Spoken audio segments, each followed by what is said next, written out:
ஊர்க்குருவின் அன்பு வணக்கம். நீங்கள் ஆடு வளர்ப்பு தொழில் மீது ஆர்வம் உள்ளவரா? அப்ப கண்டிப்பா இந்த வீடியோ முழுமையா பாருங்க. இன்னைக்கு நாம இந்த வீடியோவில் பரன்மேல் ஆடு வளர்ப்பது எப்படி, எவ்வளவு செலவாகும், முக்கியமா எவ்வளவு லாபம் கிடைக்கும் என்பதை மிக விரிவாக பார்க்க போகிறோம். சோ வீடியோவை ஸ்கிப் பண்ணாம பாருங்க, கண்டிப்பா உங்களுக்கு பயனுள்ளதாக அமையும். வாங்க பார்க்கலாம். ஆடு வளர்க்குறதுக்கு முன்னால் காடு வளர்க்கணுங்கிறாங்க. இல்லை இந்த கோ 4 கோ 5 ரகங்கள்லாம் நல்லா சாப்பிடுது.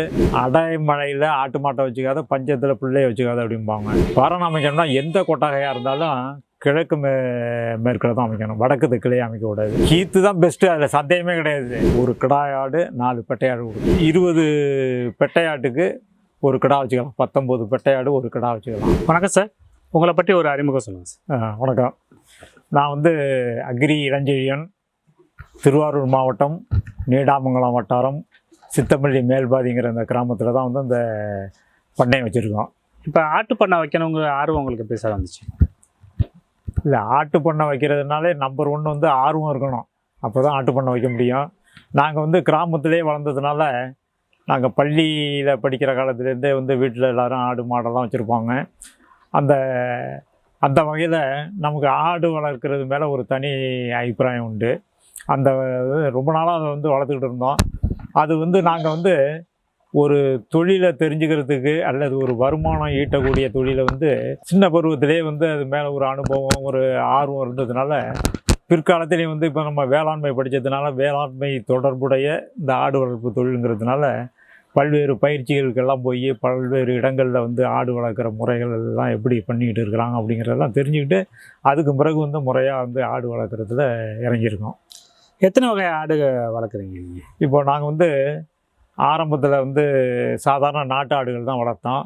அப்புறம் கொஞ்சம் நாளாக அந்த அனுபவம்லாம் தெரிஞ்சதுக்கு பிறகு உத்தரப்பிரதேசத்தில் சேர்ந்த ஜமுனாபாரி அப்படிங்கிற ஆடு வாங்கி வச்சுருந்தோம். அப்புறம் கேரள மாநிலத்தை சேர்ந்த தலைச்சேரி அப்படிங்கிற வகையை வாங்கி வச்சுருந்தோம். உத்தரப்பிரதேசத்தை சேர்ந்த ஜமுனாபாரி, கேரளாவில் தலைச்சேரி, இந்த வகை கிடாய்கள் மட்டும் வச்சுருந்தோம். நம்ம நாட்டு ஆடுகளோடு அதை கிராஸ் பண்ணி அதிலேருந்து உற்பத்தி ஆகிற குட்டிகள் தான் இந்த கண்டிஷனுக்கு நல்லா இருக்குது. ஒரிஜினல் தலைச்சேரி, ஒரிஜினல் ஜமுனாபாரியை விட அந்த கிடாய்கள் மூலம் வளர்கிற கிராஸில் வளர்கிற குட்டிகள் நல்லா இங்கே ஆரோக்கியமாக நம்ம கண்டிஷனுக்கு ஏற்ற மாதிரி வளர்கிறதுனால பொருளாதார சேதம் இல்லாமல் இருக்கிறதுனால நாங்கள் முதல்ல கிடாய்கள் அது மாதிரி வாங்கியிருந்தோம். அதோட குட்டிகள் தான் இப்போ இங்கே இருக்கிறதெல்லாம். இப்போ நீங்கள் பண்ண ஆரம்பிக்கிறதுக்கு ஸ்டார்டிங்கில் எத்தனை ஆடு வாங்கி வளர்த்துங்க? எத்தனை ஆட்டுலேருந்து ஸ்டார்ட் பண்ணீங்க? இல்லை, நான் ஒரு 10 வருஷத்துக்கு முன்னால் இந்த மாதிரி பரன் மேலெல்லாம் ஆடு வைக்கலை. சாதாரணமாக தரையில் ஒரு 30-40 ஆடுகள் வளர்த்தோம். சாதாரணமாக நாட்டு ஆடுகள் தான் வளர்த்தோம். அதில் உள்ள அனுபவங்கள், அதில் எப்படி வருமானம் வருது, நம்ம கண்டிஷனுக்கு எப்படி ஒத்து வருது அப்படிங்கிறதெல்லாம் தெரிஞ்சுக்கிட்டு அதுக்கு பிறகு தான் இந்த பரன்மேல் ஆடு வைக்கிறது, இந்த வெளி மாநிலத்தோட ஆடெல்லாம் வாங்கி வைக்கிறது அப்படின்றதுலாம் இறங்கணும். எடுத்த உடனே நம்ம பரன்மேல் வைக்கணும், அது பண்ணணும் அப்படிங்கிறதெல்லாம் அவசியமே கிடையாது. தரையில் வளர்த்து நம்மளுடைய கண்டிஷனை தெரிஞ்சுக்கிட்டு குட்டிகள் எல்லாம் பராமரிக்கிறது, நம்ம இடத்துக்கு அது ஒத்து வருது அப்படிங்கிறத பார்த்துக்கணும். ஏன்னா ஆடு வளர்க்குறதுக்கு முன்னால் காடு வளர்க்கணுங்கிறாங்க. வெறும் ஆடு வைக்கிறதுக்கு வளர்க்குறதுக்குள்ள இடம் மட்டும் இருந்துட்டால் போது, காடு வளர்க்குறதுக்கும் இடம் இருக்கணும். என்ன காடு வளர்க்கணும்னா என்ன, புல்கள் போடணும், தீவன புல் போடணும், தீவன மரங்கள் போடணும். மழை காலங்கள்லாம் ரொம்ப பற்றாக்குறை இருக்கும் தீவனங்கள். அப்போ இந்த மரத்தீவனங்கள், இந்த தலை இதெல்லாம் போடணும், தீவன பயிர்கள்லாம் போடணும். தீவன பயிர்கள் நாங்கள் கோ 5 ரகத்தை போட்டிருக்கோம். நிறையா சாகுபடி பண்ணியிருக்கோம். இந்த சும்மா கிடக்கிற இடத்துலலாம் சாகுபடி பண்ணியிருக்கோம். அதை மழை காலங்களில் தீவன பற்றாக்குறை இருக்கிறப்ப தான் அதை போடுவோம். மற்ற நேரங்கள்லாம் இந்த எங்களுக்கு ஆற்றுக்கரைகள் இருக்குது. ஆற்றுக்கரையில் நிறையா காடுகள் இருக்குது. அடுத்தவங்க வயலில் போய் மேயாத அளவுக்கு பராமரிக்கிற அளவுக்கு எங்கள்கிட்ட வெளியில் உள்ள புறம்போக்கு இடங்கள் இருக்குது, எங்கள் சொந்த இடம் இருக்குங்கிறதுனால நாங்கள் இங்கே வளர்க்கலாம் அப்படிங்கிறத தெரிஞ்சுட்டு வளர்த்துட்டு இருக்கோம். சரிங்க சார். இப்போ நம்ம இருக்கிறது டெல்டா ஏரியா. ஆமாம், டெல்டா ஏரியாவுக்கு எந்த மாதிரி ஆடு வளர்த்தா நல்லாயிருக்கும்? இல்லை, டெல்டாவில் தலைச்சேரி ஆடு வளர்க்கலாம். தலைச்சேரி ஆடு வளர்க்கலாம்னா தலைச்சேரி ஆடு நல்லா பால் கொடுக்கக்கூடிய ஆடுகள் வகைகள்லாம் இருக்குது. கிட்டத்தட்ட 1/2 லிட்டர்லேருந்து 1 லிட்டர் வரைக்கும் பால் கிடைக்கும். ஆனால் நம்ம ஆட்டுப்பாலை நம்ம டெல்டாவில் உள்ள மக்கள் யாரும் விரும்பி சாப்பிட மாட்டாங்கிறதுனால அந்த பால் விற்பனை செய்கிறது முடியாதது. அதனால் தலைச்சேரி ஆடு வளர்க்கலாம். தலைச்சேரி ஆடு இன்னும் கொஞ்சம் நல்லா ரொம்ப கண்காணிப்பாக கவனிக்கணும், முறையாக மருந்து வைக்கணும். நம்ம நாட்டு ஆடுனா அப்படி இல்லை. இந்த பராமரிக்கிற முறைகள் தான் கொஞ்சம் எளிது, சீக்கிரமாக நோய்கள்லாம் வராது. அதனால் பராமரிக்கிறது எளிதுங்கிறதுனால நாட்டாட்டையும் வைக்காமல், நாட்டாடு அதிகமாக வளராது. அதனால் வெறும் நாட்டாடை விட கிராஸ் ஆடுகளை வந்து வளர்த்தா நல்லா இருக்குங்கிறதுனால இங்கே வந்து அந்த உயர் ரக ஆடுகளை வந்து நம்ம நாட்டாடோட கிராஸ் பண்ணி அதில் வர்ற குட்டிகளை தான் வந்து மல்டிப்ளை பண்ணிக்கிட்டு இருக்கோம். Okay sir. இப்போ ஆடுகளுக்கெல்லாம் என்ன மாதிரி தீவனம் கொடுக்குறீங்க? இப்போதைக்கு ஆடுகளுக்கு வந்து போய் மேய்ஞ்சிட்டு வருது. அங்கே போய் மேய்ஞ்சிடுதுன்னா அந்த கரைகள், ஆற்று கரைகளில் வந்து எல்லா வகையான செடிகளும் இருக்குது. அதனால் பல்வேறு மூலிகை செடிகள்லேருந்து எல்லாத்தையும் சாப்பிட்றதுனால அது கொஞ்சம் ஒரு ஆரோக்கியமாக இருக்கிறதுக்கான வாய்ப்புகள் இருக்குது. அது இல்லாமல் நாங்கள் வந்து இந்த தீவன பயிர்கள் வந்து கோ5, சூப்பர் நேப்பியர் இதெல்லாம் வந்து போட்டிருக்கோம். இன்னும் சில நேரங்களில் பார்த்திங்கன்னா எங்கள் பயிரெல்லாம் வந்து நெல் பயிர் தான் மெயின் சாகுபடி எங்களுக்கு. அந்த நெல் பயிர் உள்ள வயல் வரப்பு இருப்பாருங்க, இந்த வரப்பில் உள்ள புல்கள்லாம் மேய விட்டுருவோம். இது மேயிறப்போ பயிரை கூட கொஞ்சம் கடிக்க ஆரம்பிக்கும். அதனால் ஒன்றும் பிரச்சனை இல்லை, பயிரை கடித்தாலும் ஒன்றும் பாதிக்காது. வரப்பில் உள்ள புல்லெல்லாம் சுத்தமாக மேய்ஞ்சிடும். நமக்கு வரப்பு சுத்தமாக வேண்டி இருக்கிறதுனால வரப்பில் விட்டுருவோம். கதிர் வந்ததுக்கு பிறகு ஆட்டை விடக்கூடாது. ஏன்னா கதிர் வந்ததுக்கு பிறகு ஆடு வந்து மெயினாக அதை தான் போய் சாப்பிடும். கதிர் வந்ததுக்கு பிறகு மறுபடியும் பயிர் துளுத்து வராது. இலையாக இருந்து சாப்பிட்டதுன்னா துளுத்து வந்துடும், கதிர் வந்தால் துளுத்து வராதுனால நாங்கள் ஒரு 30 ஏக்கர் வச்சுருக்கிறதுனால இந்த 30 ஏக்கர்லேயே அந்த ஆடு போய் மேய்ஞ்சிட்டு வரும். தேவைப்பட்டதுனாக்கா வெளியில் கொண்டு வைப்போம். அப்படி இல்லைன்னாக்கா இந்த தீவன மரங்கள் இருக்குது, இந்த கிளரிசீடியா இருக்குது, கிழுவை இருக்குது, கல்யாண முருங்கை இருக்குது. அதே போல் வந்து மரச்செடிகள், வேப்ப மரம் வந்து தேவையான அளவுக்கு நிறையாவே இருக்குது. இந்த தலைகள் எல்லாம் வந்து போடுறதுனால தான் இதுக்கு வந்து ஓரளவுக்கு தீவனம் இருக்குது. நாங்கள் பெரும்பாலும் வெளியில் வாங்கிட்டு வரல. எப்போயாவது தேவைப்படுறப்ப ஏதாவது நோய்வாய்ப்பட்ட ஆடுகள், வேறு குட்டி போடுற ஆடுகளுக்கு மட்டும் தீவனம் வந்து கடையிலேருந்து வாங்கிட்டு வந்து போடுவோம். அடர் தீவனம் மாதிரி எதுவும் கொடுக்க மாட்டீங்களா சார்? இல்லை, அடர் தீவனம் தான் அந்த கடையில் விற்கிறாங்கல்ல, காட்ரேஜ், எஸ்கேஎம் போன்ற கம்பெனி தீவனங்கள்லாம் வந்து வாங்கி அப்பப்போ போடுவோம், ரெகுலராக போடுறதில்ல. ஏன்னா எங்களுக்கு தேவையான தீவனங்கள் வந்து பசுந்தீவனங்களே நிறையா இருக்கிறதுனால போடுறதில்லை. புண்ணாக்கு, ஆமாம், அதெல்லாம் போடணுங்கிற வழியே எங்களுக்கு செலவை குறைக்கிறதுக்காக நாங்கள் இந்த பசுந்தீவனங்களை வந்து அதிகமாக தேவையான அளவு கொடுத்துட்றோம். இப்போ தீவன புல் வளர்க்குறீங்கல்ல, அதில் வந்துட்டு எந்த மாதிரி புல்லெல்லாம் வளர்க்குறீங்க நீங்கள்? இந்த தீவன புல்ல எங்கள்கிட்ட வந்து கோ5, சூப்பர் நேப்பியர், இந்த 2 வகையான புல் இருக்குது. இது இல்லாமல் சூபா புல் வந்து வச்சுருக்கோம். இந்த சூபா புல் மரத்தில் உள்ள தலைகள்லாம் போடுவோம். கிளரிசீடியாவோட தலைகள் எல்லாம் இந்த ஆட்டுக்கு பயன்படுத்துவோம், மரத்தலைகள். இப்போ இந்த தீவன புல்லெல்லாம் வந்து விரும்பி சாப்பிடுதா ஆடு? எந்த மாதிரி தீவன புல்லை அதிகமாக விரும்பி சாப்பிடுவோம் ஆடு? இல்லை, இந்த கோ4, கோ5 ரகங்கள்லாம் நல்லா சாப்பிடுது.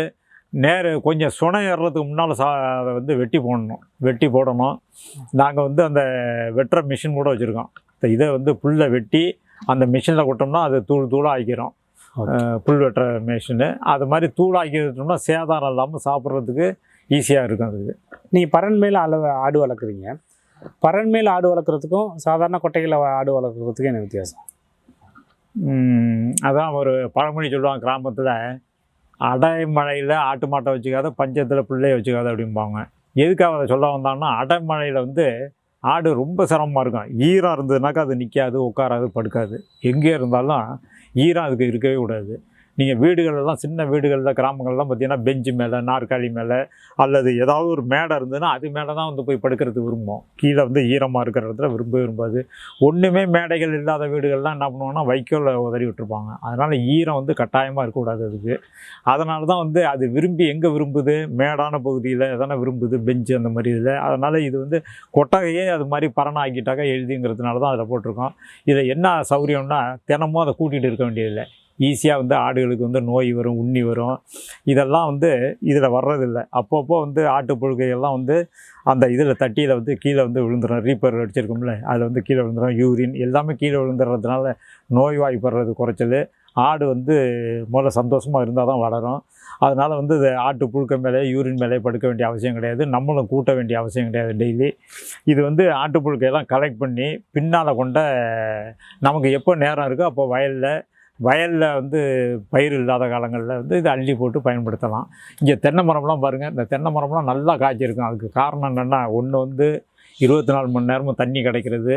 அடுத்தது வந்து இந்த ஆட்டு புழுக்கை, யூரின்லாம் வந்து நேரடியாக தென்னை மரத்துக்கு கிடைக்கிறதுனால இது வந்து எல்லாம் நல்லா காய்ச்சிருக்கும். Okay sir. இப்போ ஒரு பரண் கொட்டகை அமைக்கணும்னா அது எப்படி அமைக்கணும்? அது உயரம் அதெல்லாம் பரண் அமைக்கணும்னா எந்த கொட்டகையாக இருந்தாலும் கிழக்கு மேற்கில் தான் அமைக்கணும். வடக்கு தெற்குலேயே அமைக்கக்கூடாது. கிழக்கு மேற்கில் ஏன் வந்து அமைக்கக்கூடாதுன்னு, கிழக்கு மேற்கில் தான் அமைக்கணும். வடக்கு தெற்கில் ஏன் அமைக்கக்கூடாதுன்னா, வடக்கு தெற்கில் நீளத்தில் அமைச்சோம்னா காலை நேரத்தில் சூரிய ஒளி வந்து கொட்டாயில் விழுவோம், மாலை நேரத்தில் விழுவோம். மழை வந்து அதே போல் வடகிழக்கு பருவமழை வந்து அடிக்கும், தென்மேற்கு பருவக்காற்று அடிக்கிறப்போ கொட்டாய் உள்ள வரும். இதெல்லாம் இருக்கக்கூடாது தான். பொதுவாக ஆடாக இருந்தாலும் மாடாக இருந்தாலும் கிழக்கு மேற்கு டைரக்ஷனில் தான் வந்து கொட்டாயை கட்டணும். இந்த கொட்டாயை பொறுத்த வரைக்கும் பார்த்திங்கன்னா 1000 சதுரடி, 1000 சதுரடியில் ஒரு 100 ஆடுகள் சாதாரணமாக வளர்க்கலாம். அந்த மாதிரி அமைப்பில் வந்து பண்ணியிருக்கோம். இது கிட்டத்தட்ட வந்து ஒரு 1,50,000 லட்ச ரூபா வந்து இந்த கொட்டாயை கட்டுறதுக்காக வந்து செலவு பிடிச்சது. இந்த ரீப்பர் அடிக்கிறது, மேலே ஷீட்டு போடுறது. முதல்ல வந்து ஒரு 3 வருஷமாக கீற்று கொட்டாயை தான் இருந்தது. கீற்றை பராமரிக்கிறது சிரமமாக இருக்குன்னு சொல்லி தகர ஷீட்டு போட்டோம். சரி, தகர ஷீட்டு போட்டிருக்குமே, ஹீட்டு வருமா, ஆட்டுக்கெல்லாம் இப்போ சரியாக இருக்காது அப்படின்னு நிறைய பேர் சொன்னாங்க. இங்கே வந்து 4 பக்கமும் வந்து அடைப்புகள் எதுவும் கிடையாது, வெட்ட வெளியாக இருக்கிறதுனால, மேலே ஹைட்டில் இருக்கிறதுனால வந்து இந்த காற்று உள்ளே போய் வர்றதுனால இந்த இது வந்து அந்த மேலே இருக்கிற சூரிய ஒளியோட தாக்கம் வந்து ஆட்டுக்கெல்லாம் விழுவாது. ஒன்று, இது வந்து தரையிலேருந்து ஒரு 4 அடி உயரத்தில் வந்து கருங்கல்ல ஊனி 4 அடிக்கு மேலே வந்து மரங்களை கட்டி அதுக்கு மேலே வந்து ரீப்பர் அடிச்சிருக்கோம். ரீப்பரோட இது வந்து இடைவெளி எப்படி இருக்கணும்னா, நம்ம கட்டவரல் இருக்குது பாருங்கள், இந்த கட்டவரல் உள்ளே போகிறது மாதிரி அகலம் இடைவெளி விட்டு அடிக்கணும். அப்போ தான் வந்து ஆட்டு காலும் உள்ளே போகாமல் இருக்கும். புழுக்கைகள் ஆட்டு புழுக்க போட்டதுனாக்கா டக்குன்னு அதுவாகவே கீழே விழுந்துடலாம். நம்ம கூட்டு விட்டு தான் உள்ளே போகணுங்கிற அளவுக்கு இருக்கக்கூடாது. இந்த மாதிரி வந்து பராமரிக்கணும். நம்ம டெய்லி கூட்டணுங்கிற அவசியம் கிடையாது, ஆட்டு புழுக்கையை கலெக்ட் பண்ணணுங்கிற அவசியம் கிடையாது. இதனால் மடிவீக்க நோய் வர்றதில்லை. இப்போ இந்த உயரம் வந்துட்டு கீழே ஒரு ஆள் போய் கூட்டுற அளவுக்கு இருக்கணுமா? ஆமாம், கீழே போய் கூட்டுற அளவு இருக்கணும். அதுக்காக தான் ஒரு 4 அடி வைக்கணுங்கிறது. சரி, கூட்டுறதும் டெய்லி கூட்டிகிட்டு இருக்க வேண்டியதில்லை. நம்ம வயல் எப்போ ஃப்ரீயாக இருக்கோ இதை கொட்டுற அளவுக்கு வந்து நமக்கு டைம் இருக்கிறப்ப இதை அள்ளி கொண்ட கொட்டிக்கலாம். இப்போ மேலே போகிற ஷீட்டு வந்துட்டு தகர ஷீட் நல்லதா இல்லை கீத்து தான் நல்லதா? கீத்து தான் பெஸ்ட்டு, அதில் சந்தேகமே கிடையாது. தகர ஷீட்டு எதுக்கு போடுறோம்னா, கீத்து போட்டிருந்து அது வந்து பராமரிக்கிற சிரமமாக இருக்குது. என்னென்னா இந்த இது வந்து அணில், வயல் ஏரியாவில் அணில், ஓணான் இந்த மாதிரி வந்து எல்லாம் டிஸ்டர்ப் பண்ணி ஓட்டை போட்டுருது கீத்தில். அதனால் வந்து என்ன பண்ணோம், எல்லாம் கீத்து டேமேஜ் ஆகி ஒழுக ஆரம்பிச்சிடுதுங்கிறதுனால தகர ஷீட்டு மாற்றணும். அந்த தகர ஷீட்டு மாற்றுறதுனால வெப்பம் வந்து நேரடியாக வந்து ஆட்டுக்கு விழுகிறது வாய்ப்பு இல்லை. ஏன்னா 4 பக்கமும் சுற்றி வர வெட்ட வெளியாக இருக்கிறதுனால காற்று ஈஸியாக போய் வர்றதுக்கு ஈஸியாக இருக்குது. நம்ம ஒன்றும் சுவர் வைக்கல, எல்லாம் கம்பியோட தான் சுற்றி வச்சுருக்கோம். அதனால் காற்று நல்லா போய் வர்றது மாதிரி இருக்கிறதுனால இந்த மேலே தகரத்தோட வெப்பம் வந்து இதுக்கு வராது. கீத்து இருந்தால் தான் நல்லது. இப்போ நீங்கள் கொட்டையை சுற்றி இது படுதா சுற்றி வச்சுருக்கீங்களா, அடைச்சி வச்சுருக்கீங்களா? அது எதுக்காக அடைச்சி வச்சுருக்கீங்க? இல்லை, இது ரொம்ப முக்கியம். என்னென்னா, நிறைய பேர் இதை செய்கிறதில்லை. இந்த ஐப்பசி, கார்த்திகை, மார்கழி இந்த 3 மாதத்துலேயும் குளிர்காலம், பனிக்காலம், எப்படி ஈரம் வந்து ஆடு தாங்காதோ அதே போல் குளிரை தாங்காது. அப்படியே கூணிட்டு நிற்கும். பார்த்தீங்கன்னாக்க குளிர் தாங்காது, சாரலை தாங்காது. அதனால் இப்போதைக்கு வந்து சுற்றி வர வந்து அந்த இதை கட்டியிருக்கோம், சாக்குப்படுதா வச்சு கட்டியிருக்கோம். கோடை காலத்தில் நல்ல கோடையில் நல்ல காத்தோட்டம் வர்றது மாதிரி அதை வந்து எடுத்து விட்ருவோம். சரிங்க சார். இப்போ நீங்கள் ஆடு வளர்க்குறீங்கள, அதில் பெட்டை ஆடுகள் எவ்வளவு, கெடா ஆடு எவ்வளவு, அந்த மாதிரி ரேஷியோ ஏதாவது இருக்கா? இல்லை, சாதாரணமாக பார்த்தீங்கன்னா நம்ம மானியத்திலேயே இலவசமாக கவர்மெண்டில் ஆடு கொடுக்குறது வந்து ஒரு கிடாய் ஆடு 4 பெட்டை ஆடு கொடுக்குறாங்க. அல்லது வேறு மானியத்தில் கொடுக்குறதுனாக்கா 9 பெட்டை ஆடு 1 கிடா ஆடு, மொத்தம் 10 இதில் கொடுக்குறாங்க ஒரு யூனிட்டுனாக்கா. நம்ம வந்து இந்த மாதிரி பண்ணையிலலாம் வந்து 20 பெட்டை ஆட்டுக்கு 1 கிடா வச்சுக்கலாம், 19 பெட்டை ஆடு 1 கிடா வச்சுக்கலாம். இப்போ நம்ம இதில் ஒரு 40-60 இருக்கிறதுனால எங்கள்கிட்ட இருக்கிறது 3 கிடாய்கள் இருக்குது. மற்றது எல்லாமே பெட்டையாடுகள் தான். மற்ற எல்லாமே பெட்டையாடுகள் தான். ஆடு வந்து நடமாடும் ஏடிஎம்பாங்க. இதில் பேரம் பேசுறதுக்கெல்லாம் வேலையே கிடையாது, எடை கணக்கு தான். எடை கணக்கு தான். அந்த ஒரு குட்டி தான் வந்து வேகமாக வளரும், காதுலையும் கொம்பு எடுக்கலையும் தான் அதிகமாக இருக்கும். 3 மாதத்துக்கு ஒரு தடவை கட்டாயமாக வந்து குடற்புழு நீக்கம் மருந்து கொடுக்கணும். ஏழை விவசாயிகளுக்கு வந்து இலவசமாகவே ஆடு வந்து தர்றாங்க. கடன் வாங்குறதுக்காக ஆடு வளர்க்கக்கூடாது. இந்த 4 ஆட்டை 8 ஆடாக ஆக்கணும். ஆட்டை போல் அலைச்சலும் இல்லை, அதை போல ஆதாயமும் இல்லை அப்படிம்பாங்க. எடுத்த உடனே பரன் மேல் ஆடு வைக்கிறோன்னு சொல்லி முதலீடு போட்டு பண்ண வேண்டியதில்லை. இந்த வீடியோ உங்களுக்கு மிகவும் பயனுள்ளதாக அமைந்திருக்கும் என்று நம்புகிறோம். இந்த வீடியோ உங்களுக்கு பிடித்திருந்தால் லைக் பண்ணுங்க, உங்க நண்பர்களிடம் ஷேர் பண்ணுங்க. இந்த வீடியோ உங்களுக்கு பிடிக்கவில்லை அல்லது ஏதாவது குறை இருந்தால் உங்களின் கருத்தை கமெண்ட் செக்ஷனில் பதிவு பண்ணுங்க. அடுத்தடுத்த வீடியோவில் எங்களது தவறுகளை திருத்திக் கொள்ள அது எங்களுக்கு உதவும். நன்றி, வணக்கம்.